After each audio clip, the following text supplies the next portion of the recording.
All right, welcome everyone. We're Semblance of Sanity. I'm Caleb. I'm Jacob. And we're here for that time I got reincarnated as a slime. Season 2, episode 17. All right. War. Saving refugees. And Clayman is making a move to become a true demon lord. He's getting himself set up so that he can do something similar to what Rimuru did, but there's going to be some complications there. Right. Great Sage or Raphael at this point has given Rimuru a little bit of a heads up that what he's doing is to become a true demon lord, but it's a little bit immature. In right. The Maybe he doesn't have his info quite right. Yeah. He's got the desire to basically just juice himself up, but I don't know how much Raphael knows at this point, or how much Rimuru is basically able to tap into like the understanding of the laws of the world. Right. But I feel like at this point you might want to start making friends quite a bit with Raphael. Your inner connection to this world, right? Because it's starting to be more of a person than a systems, kind of AI. It's not just giving you information on the stuff directly in front of you. It's giving you conclusions about people that are very, very far away from you. Right. Based on minimal information. Based on extremely little information. Yeah. So basically, ChatGPT exists, and you should use it. Right. It's very advanced. Very advanced and very useful, and it's scaring even Google and Demon Lords. Yes. So, y'all, without further ado, let's get into this. All right, everyone, now be sure to go check out the reaction portion of the video in the description below, then come back here for the discussion.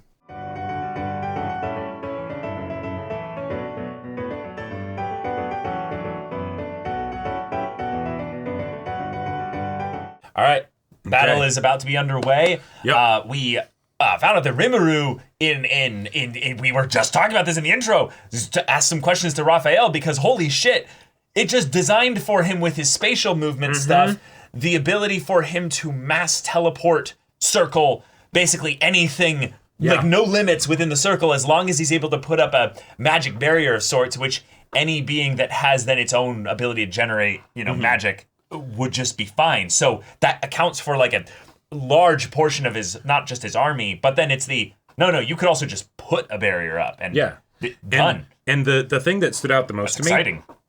And this is entirely because when the idea of that was introduced, there was kind of an assumption that came up in my mind of okay, Rimuru will be able to figure out a way to do that, but it'll be very taxing on him, right? So maybe in order to move like the entire army, it'll leave him super drained. But no, Raphael's like, I also managed to figure out a way to do it while keeping the magicule usage low or whatever. And it's like, oh. Right. Okay. The evolution that Rimuru has gone through is not just in the nature of him getting new skills, of him getting stronger, of him having access to larger mana pools, but his own, these ultimate skills basically are now essentially beings that actively work on his behalf. And that's not just amazingly powerful, but that's incredibly cool when you think about the fact that most of his magic reaches to that upper echelon that we come to expect of high fantasy magic. Sure. We're reaching consistent 7th, 8th level territory. Demigod kind of stuff. Yeah. Pretty close to basically an X level mutant, like a deserving of the title of Demon Lord. Exactly. So if Rimuru can actually theoretically get even stronger than this, that's interesting, not just from the standpoint of Walpurgis being this gathering place of powerful schemers, but also the idea that Rimuru is not still the most powerful being in this world. Veldora is enough of a stopping mechanism that no one will risk it. But still, there's a level that we could be going up to if Clayman is not the end-all be-all, if Clayman is just just an upstart trying to do his ambition thing. Let's be real. He can't be, because I can't see how he would be, because he's not an actual demon lord yet, right? I'm surprised enough that apparently he's able to order Milim around, right? Right, Like, he has something on Milim specifically. Yeah, some kind of way that he can Leverage, coerce her. yeah. Leverage, you know, he has someone that she cares about or something like that, and it's just oh, you don't know where they are. Or you know? they're currently operating under some kind of deal that Milim's going to be getting something really big after this. Right, and so it's there's that as well, possibly. all right, as long as you hold up your end of the bargain, I guess fine. Whatever happens on my end is no big deal. Yeah, and we did recently get Milim's backstory. We did. So there is an emotional core to Milim and her connection with the dragon that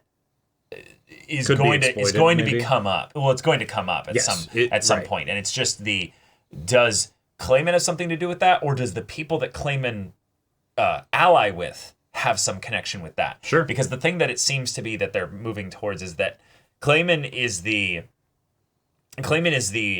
entry point into the world of the Demon Lord's conflict. Yeah. But even that is something where we could be having other people that have been reincarnated here being the primary problems. Like our resident manga reader and creator just casually potentially pulling Clayman's strings there. Right. So that's all happening in the background. Well, meanwhile, we get probably one of the coolest depictions of an army being displayed, well, in this anime thus far, but also if we can get that in combination with massive Bannerman-style troop movements against Clayman's army, which we haven't really seen yet. We know that there's 30,000 and we've seen the encampment and stuff, but yeah, not really in detail. We could get something where we have, you know, Benimaru like floating up in the sky, you know, talking smack to the other lieutenant, and then, you know, we see the armies moving you know, down below. Yeah, we could also see the very real, like, active troop movement communication stuff that would need to happen from a, you know, higher up kind of scale when it comes to these kind of strategy. Oh yeah, because encounters, because if so the fact that they were able to teleport the army there, great. That means you actually can fight. The fact that they were able to get the civilians out, great. That means you can fully dedicate yourselves to fighting as well. Yep. Yeah. But the fact that they get there with 2 days to spare and they know that the army is on its way and the general direction it's going to be coming from, they can set it up to where they could really fuck them over with just regular like tactics stuff, you know, like, because if both sides have a bunch of powerful magical people and things like that, you know, kind of equalizes out, and then it's we got you by surprise, we got you in a kill box, we, you know, did all sorts of things potentially. Yeah, I'm also rather curious because this is a kind of wholesome, you know, power of friendship kind of anime. What kind of tactics will be deemed poor sport? Because a lot of I would say good kind of ambush tactics, they still want to present an interesting prize, because if they show up and there's nobody there, you're going to be kind of on high alert. You can't just abandon the city and have them all in a circle, like a half circle surrounding and ready to jump in.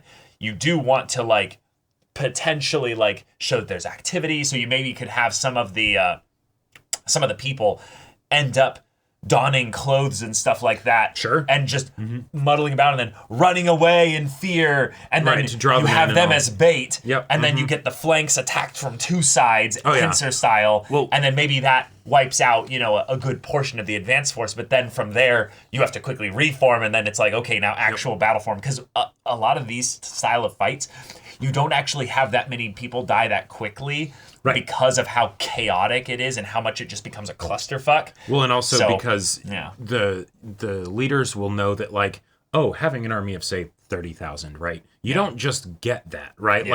That's something that is a miracle and a feat machine of societal engineering and stuff in order to make that happen. So you don't just throw that away. Yeah. If it's like, oh shit, we've lost 15% of our forces. Let's leave. And that's substantially more than the other people. Let's get out of here, right? Yeah.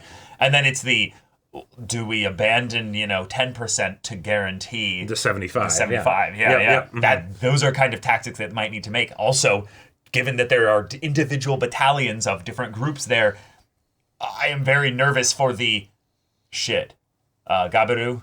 We need you to go in and harass them as we retreat. Some Mass Effect stuff of like who stays behind. Yeah. Who basically does the heroic thing, but also loses, half of their number guaranteed just because because I could see this being a thing where they're very confident coming in here, but we've already seen with their little encounter with the two priests, the priest and his apprentice, that Yamza is hiding something. Right. Meaning that right now he's just a bastard with a magic weapon that's really powerful, and that's a cool, like, little fun little thing of saying, like, hey, basic bully, right?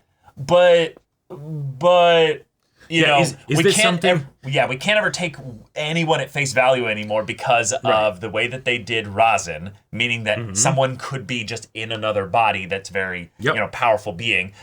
Diablo, just in general, is also someone we can't take at face value. 3, there's the idea of people being reincarnated from the other worlds and stuff. So Yamza could be strong because he has actual skills, like he has actual Rimuru style skills and stuff. Or the sword that he got is, you know, maybe it was something where it's the, okay, cool, we got people to Frostmourne. he has Frostmourne, but it's the, we got people to reincarnate. When they reincarnated, cool, we waited for them to, like, pick super magic weapon or whatever as their thing. We kill them, we take their shit, and hey, there we go. You know, something like that.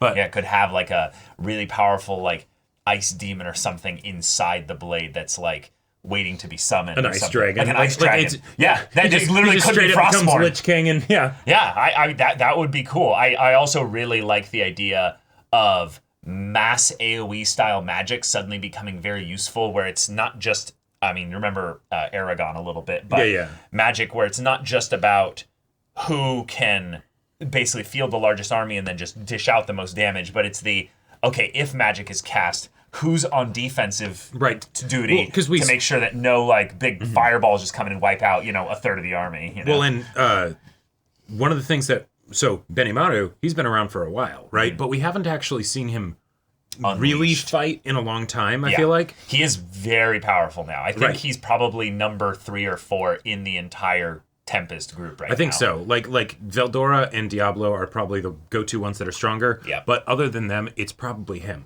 Yeah. Hence why he's being the one, like, sent to lead this and everything. But early on, when he was introduced, before all the power upgrades that he's gotten since then, he still had magic. He had crazy magic. We called him basically the, he just spams Circle of Death. You know, like, just, I'll just, like annihilating an army should be no problem for him, right? Especially now, right? Yeah. So the idea of, if you have this situation where both sides can expect the other side to have crazy stuff like that, what kind of defensive things do they employ? We know that Clayman's army is 30,000 Majin. That's the terrifying thing, is that the average soldier that he has is not just some basic human bitch. Like, they are actually, like, they're all, like, magical beings of some kind, so they might all have innate casting. Not on, like, some high level. Right, but that, this will be interesting. This will be interesting, because I would love to see Clayman's army not be a pushover, and Rimuru not being here sounds exciting, but also having really intelligent, competent lieutenants builds up Clayman. Now, having this Darth Vader wannabe coming in here and killing, or maiming a guy here to show that he's serious and really hardcore doesn't really do anything. But if it's that, no, that's how temperamental he is. But in terms of intelligence, no, he's actually could be a real threat. I'm hoping for that. That scene, actually, I really liked that scene. Not because it made me care about whatever his name, the Yamza, yeah. He's gonna get Yamcha'd. Yeah, exactly. But it's because it made me actually care about the two priests. Yeah. Right? You have this odd couple, right, that are just hanging out there and, like, fuck, we have to deal with all this shit, right? Yep. And the one guy who's, like, Milim simp, but then also, like, perpetually, like, angry and might blow a casket or something like that. Settle down, old man, your heart might, give out. Right. But then it's the, no, okay, I will conceal, don't feel. I will be like yep. I'm a priest. Hello. Yes. Yeah, hello, welcome. Oh my God, we are going to fucking murder that guy. Like that's, I love that, right? And then this antagonistic figure, it's not about making him necessarily scary, because they literally undo the scary thing that he did right after he leaves. Right. But it's like, these guys are sympathetic. Right? Yeah. What's their journey going to be? How are they maybe going to possibly We'll never see them again. We're probably never going to see them again. No.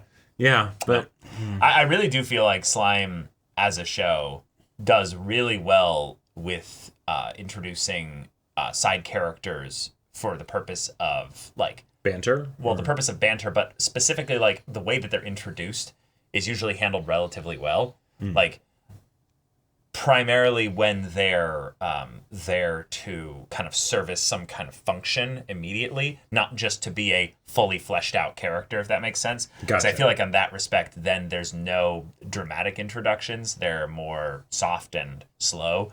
And I'm with you. I thought the priests were fun. I would love it if they did continue into the story. Like, if we end up finding out that it's actually like, now, of course, they wouldn't do this because they're working for Milim, and Milim's working for, Clayman, and however that works. But, like, if we were to find out that it's like, yeah, no, we poisoned the shit out of the food that we gave them, like that would be awesome. Well, what would be a way that they could come back into the story is that Rimiru's army has to go back to Tempest, right? They go through their group again. And it's like, you guys just kicked Clayman's army's ass? Oh, well, we were short on food, but like... Pull out the good shit. Bring the ale out. Let's go. It would be actually really sad, but I could see it also being the thing as to where Clayman's army gets beaten, the lieutenant and, whatever's left goes back through that area in their frustration, indignation. The guy just kills everybody. Just as like a statement, just raising their way back to Clayman. That could totally happen. But then we get to see them fight, which would be cool. That would be cool. But alternatively, we have something where then we need representatives for Milim in Rimiru's group when she's not around, right? Sure. And these guys could be that, right? They end up just sort of being like, hey, you saved us. That's awesome. When things get patched up with Milim, then they're like, hey, Milim, I think we should represent your interests, in Tempest.